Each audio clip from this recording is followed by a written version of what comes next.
बुलेटिनच्या सुरुवातीला बातमी आहे महाड दुर्घटनेसंदर्भातली, त्याचे अपडेट्स हाती येत आहेत। सावित्री नदीतील शोध मोहिमेच्या तिसऱ्या दिवशी पावसाचा अडथळा निर्माण झालेला आहे।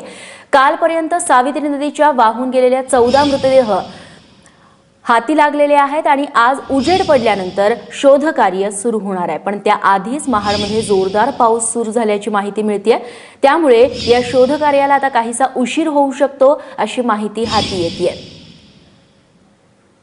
काल देखील सकाळी उशिरा शोध कार्य सुरू झालेलं होतं। पावसाचा थोडासा अडथळा होता, सोबतच सावित्री नदीच्या पाण्याचा प्रवाह देखील जास्त होता, त्यामुळे राफ्टद्वारे जे शोध कार्य करत होते त्यांची एक बोट होती ती उलटली देखील होती पाण्याच्या प्रवाहामुळे। आज देखील पावसाचा अडथळा आहे तो या परिसरामध्ये निर्माण झाल्याची माहिती मिळते, त्यामुळे शोध कार्य सुरू व्हायला अजून थोडासा वेळ लागू शकतो अशी माहिती हाती येते। घटनास्थळावरून उमेश कुमावत आपल्याला अधिक माहिती देतील। उमेश, कधीपर्यंत शोध कार्य सुरू होत आहे आणि पावसाचा अडथळा निर्माण झालाय अशी माहिती मिळते? रेश्मा, रात्रीपासूनच पाऊस सुरू होता थोडा, मात्र आता पावसाचा वेग वाढलेला आहे आणि नेव्हीचे जे जवान आहेत ते तयार होत आहेत, पण पावसामुळे ते थांबलेत कारण पाऊस जोरात आहे इथे। एनडीआरएफचे जवान जे आहेत तेही तयार होत आहेत, पण पावसामुळे सध्या इथे कोणतेही काम होत नाहीये। पाऊस सततधार आहे आणि पाऊस मुसळधार आहे, त्यामुळे आणि जो इशारा आलाय की कोकणात आता 48 तास पाऊस मुसळधार जोरदार पाऊस होऊ शकतो, त्यामुळे आज मदत कार्यात पुन्हा अडचण निर्माण होऊ शकते।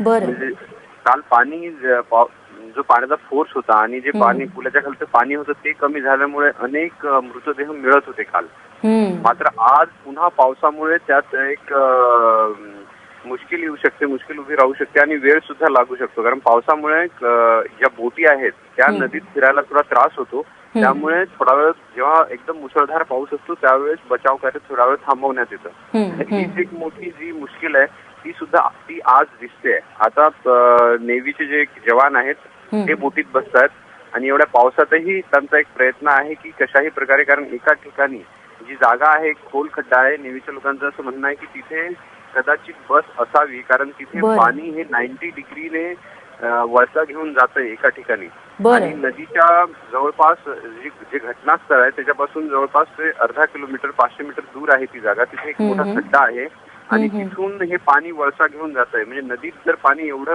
तर तिथे खाली कोणती तरी एक मोठी गोष्ट असावी। नेव्हीवाल्यांचं म्हणणं आहे की ते आज त्या जागेची ते तपासणी करणार आहेत की तिथे ती बस आहे काय। त्यासाठी त्यांचा विचार होता की थोडं पाणी कमी झालं ते कळू शकेल, मात्र आता मुसळधार पाऊस सुरू झालेला आहे इथे। उमेश, तुमच्याकडून अपडेट्स घेत राहू। तुर्तास धन्यवाद तुम्ही दिलेल्या सगळ्या माहितीबद्दल। तेव्हा शोध कार्याला अजून सुरुवात व्हायची आहे, मात्र आता जी माहिती मिळाली आहे सावित्री नदीच्या एका बाजूला 90 अंशांचा कोन आहे जिथून नदी वळते आणि तिथे खास करून शोध कार्याचा पॉइंट आहे तो केंद्रित करण्यात आलेला आहे।